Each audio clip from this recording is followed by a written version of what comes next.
Hi, my name is Juan Quiles, and this is my seminar presentation entitled School Libraries, YA, LGBT Material, and Censorship.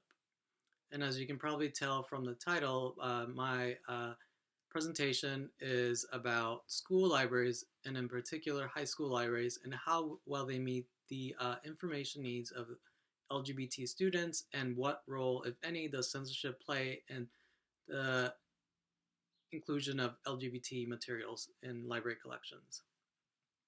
So before I proceed, I'd like to show you this short clip that demonstrates how controversial adding LGBT materials to library collections can be in the U.S. Two books at the Hood County Library are now causing controversy. They target children, and now a group of citizens wants them pulled from the shelves. News 8's Todd Unger went to Granbury for both sides of the fight. Inside the Hood County Library, there is a display of American literature once banned by censorship. This is the children's juvenile fiction section. Librarian Courtney Kincaid says if some people have it their way, two books focusing on the LGBT community might be on the same shelf. We're here to serve the entire community, not just certain religious groups or political groups. Earlier this month, the library was presented with more than 50 challenge forms where concerned residents cited, quote, perversion and, quote, the gay lifestyle as reasons they want two books removed from shelves in the children's section. Some people even say get rid of them altogether. Princess Boy features a boy who likes to wear a tiara and a dress. This Day in June depicts scenes from a gay pride parade.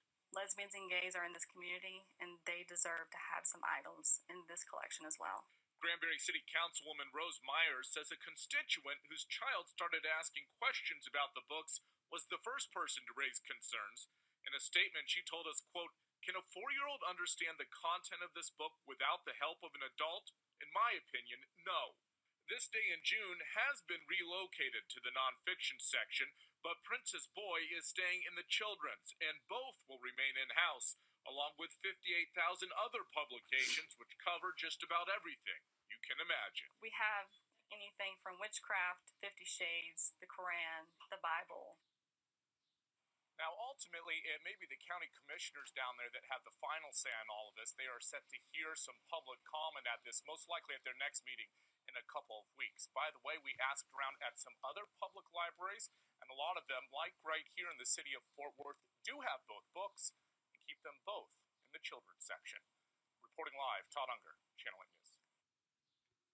So as you can see, adding LGBT material to library collections is quite controversial, and there will always be strong opposition, or there currently is strong opposition in the U.S. So when looking at the literature, you will see various acronyms used to refer to LGBT students, such as LGBT, LGBTQ, LGBT+, and GLBTQ, etc. And they all more or less stand for lesbian, gay, bisexual, transgender, queer, or questioning. And so according to one study done in 2011, 3.8 of Americans identify as LGBT, and so that's around 9 million Americans. And there was another study done that where 5 to 6% of teenagers identify as LGBT, and I think for this study they surveyed students in grades 7 to 12. Also, LGBT teenagers are at higher risk of homelessness, substance abuse, suicide, and other problems like that. I think with regards to suicide, LGBT students are 4 times more likely to attempt suicide than their peers. So that's quite dramatic. So why is LGBT material vital or important to LGBT students? Well, here I have a couple of quotes. The first one is from this 15-year-old who wrote this in his blog, and he said, LGBTYA lit helps us realize that no, we aren't alone, and no, we aren't worthless. Um, and I think he wrote this blog post in response to what his librarian told him. I think he went to his library and he asked the librarian if he could uh, if if they had LGBT material. I think it was fiction, and the librarian essentially told him that if he wanted to see that kind of material, he would have to go to a bookstore because this was a high school library and they didn't carry that kind of material. The second quote is from says the library was also the first place I found any information about gay people that was objective and gave me a sense that I might have a future. I probably would not be exaggerating to say library saved my life. This is from Kevin Jennings, and he's the founder of GL-SEN, or Gay, Lesbian, and Straight Education Network, and they're a group that works to end bullying and harassment and discrimination of LGBT students in schools. And so, as you can tell, libraries can play an important role in helping LGBT students to understand what they're going through and not feel isolated or uh, worthless or and so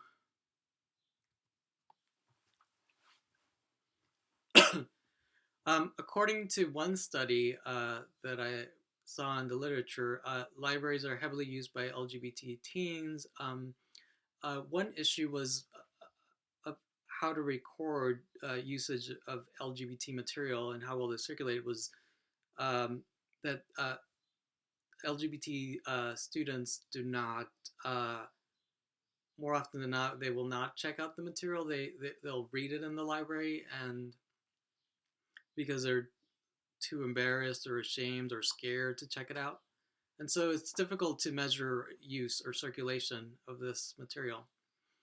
Um, Also, a 2011 survey found that 44% of 44.1% of students reported being able to find LGBT material in their library collections. Um, while that's a high number, that means that um, almost 60% or 55% of students are not able to find LGBT material.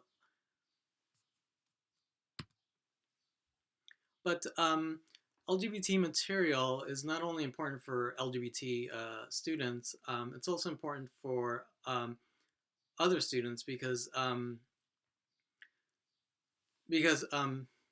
according to some studies, it leads to by being able to find LGBT material, non-LGBT students are able to learn about LGBT students, what they're going through, and so it makes them more empathetic, and it creates a better environment.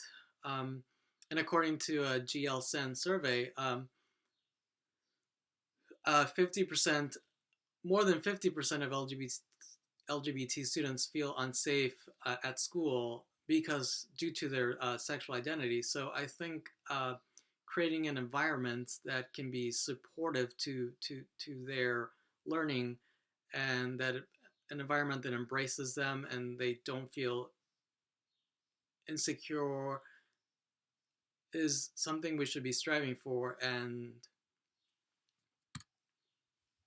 so I looked at various studies to see how well high school libraries are meeting the information needs of their LGBT students, and this is I think this is one of the readings I proposed, and so this is by was published in 2015, and it's called Selection or Censorship: School Librarians and LGBTQ Resources. And so for this study, Gary looked at 120 public high school libraries in Ohio. And Ohio is a relatively, I guess it's sort of in the middle of conservative and liberal, so it's I guess you would call it moderate. Um, and so for this study, Gary created an experimental list, or which contained LGBT material, and she also had a control list which had controversial material, which excluded LGBT material. And so Gary wanted to see how more likely they high school libraries were to collect LGBT material versus other controversial material. And also, as part of her study, she interviewed 12 librarians. And the conclusions she drew from her study was that 70% of libraries held less than a quarter of the titles in the experimental list or the LGBT list, and and 80% of libraries held more than 50% of the titles on the control list. So that says that um, public library, high school libraries, at least in Ohio, are under collecting in LGBT material compared to other controversial material. And also, an interesting thing of this study was that came from the interviews portion was that the most of the librarians interviewed said that the community values impacted their collection decisions. So this is another study done, fairly recent.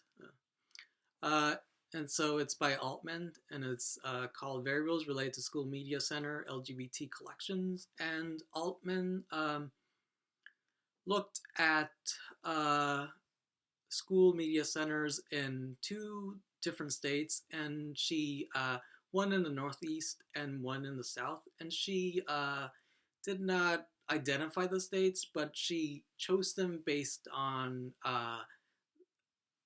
political affiliations, and so the northeastern state was considered a liberal state, a red, a blue state, and they had same-sex marriage, anti-discrimination legislation. They were fairly urban, and there was another variable I'm forgetting, and let's see. Anyway, and then the southern state was chosen because it was rural, not as diverse. Yeah, that was the other variable. The liberal state is more diverse. So the southern state is rural, not very diverse, conservative, a red state, doesn't have anti-discrimination legislation, and it doesn't have same-sex marriage.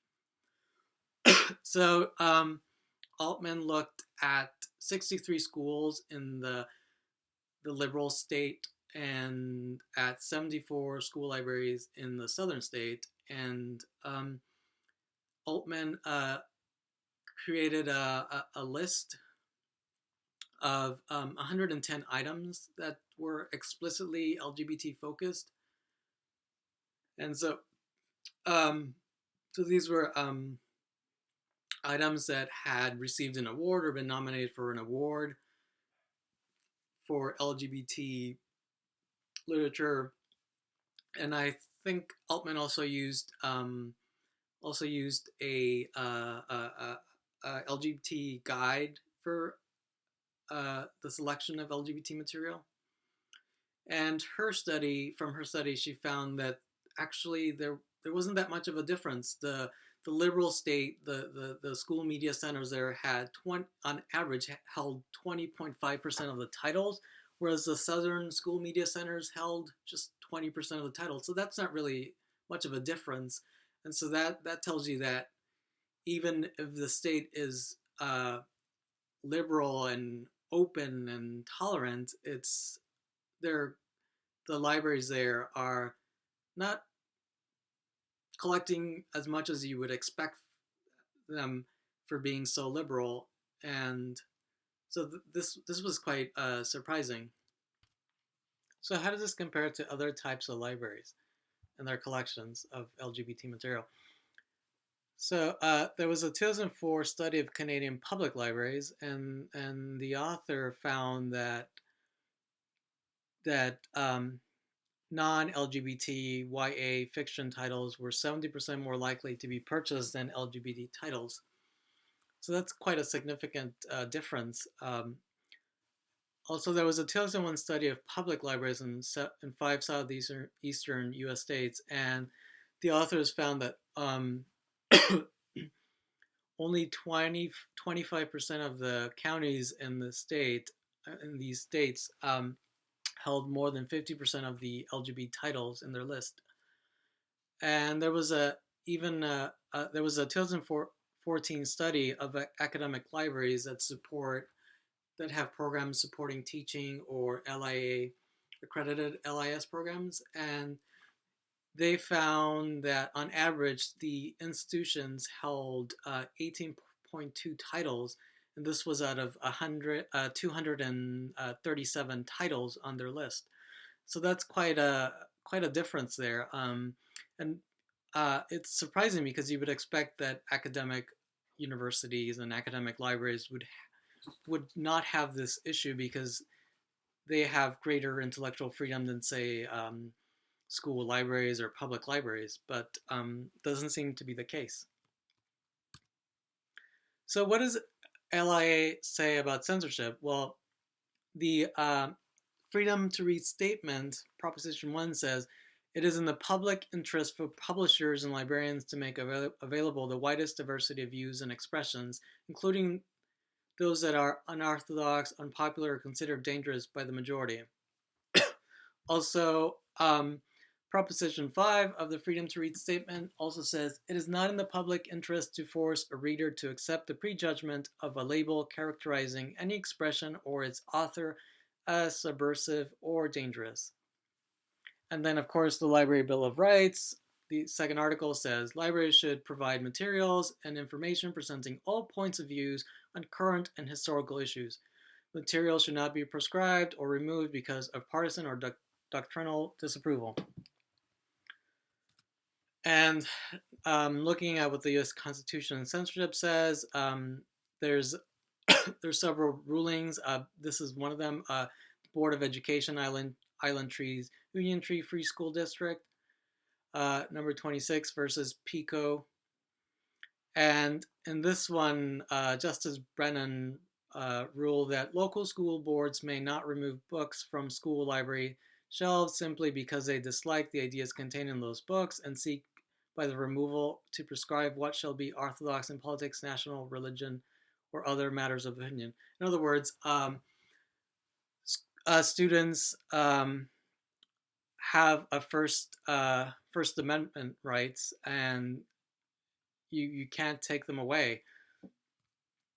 So why are librarians censoring LGBT material? Well, a 2009 survey found that 70% of librarians, their fear of what the parents would do guided their decision on whether or not to censor controversial material. And also, if a librarian has faced a challenge before, they're more likely to censor material to avoid that repeating that process. Also, other librarians are reported feeling unqualified or uncomfortable selecting LGBT materials, which is strange because you don't have to be a child to select materials for children, or a woman to choose to select materials for men, or vice versa. So I thought that was a strange reason to give. And also, there are guides that help collection development in these areas, so it's not really a good or valid reason. Another reason is LGBT material does not circulate, and I think I discussed this earlier. I guess this is a problem, but I think as librarians we're supposed to develop comprehensive collections, and also LGBT students or teenagers, they won't necessarily check out the material. They'll use it in the library. So the material is being used. Just because it's not being checked out does not mean it's not circulating. And so we should be collecting it. Another reason given is LGBT users form a small segment of library users. And again, according to a survey, 5 to 6% of high school students identify as LGBT. And while that may seem like a small number, there's also the issue of non-LGBT students and how they're affected or influenced by encountering books in their school libraries that show LGBT people in a positive light, and how that can lead to tolerance and acceptance and understanding of what LGBT people are going through. Another reason for not including LGBT materials in library collections was budget limitations. And so, again, our, as librarians, our role is to develop comprehensive collections, so we shouldn't be just cutting our LGBT collections to support development of other areas.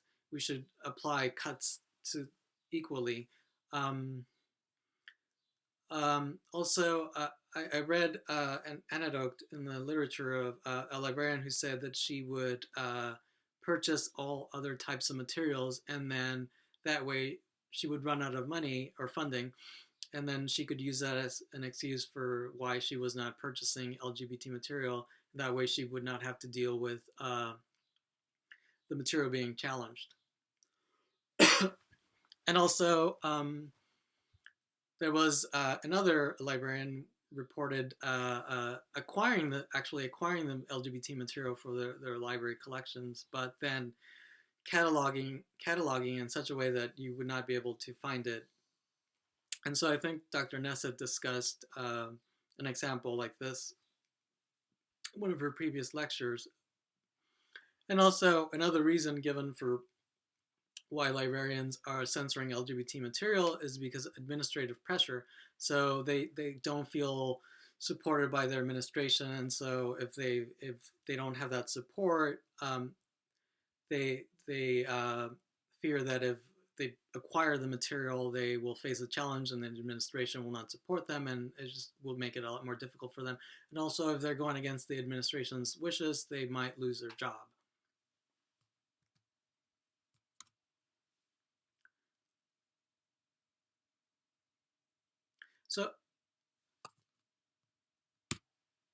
So here are my references. I think this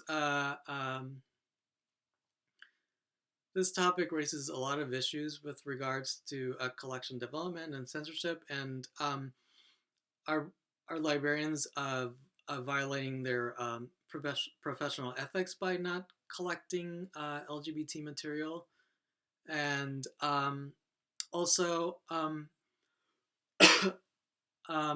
the literature wasn't very clear on why librarians are more likely to include controversial material, and they are more likely to include other controversial material in their collections compared to LGBT material, which is controversial in itself. So how are they?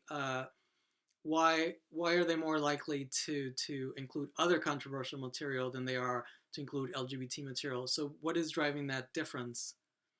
And so I think that's something that the literature does not explain. And so that's my presentation. Thank you for watching, and have a good day.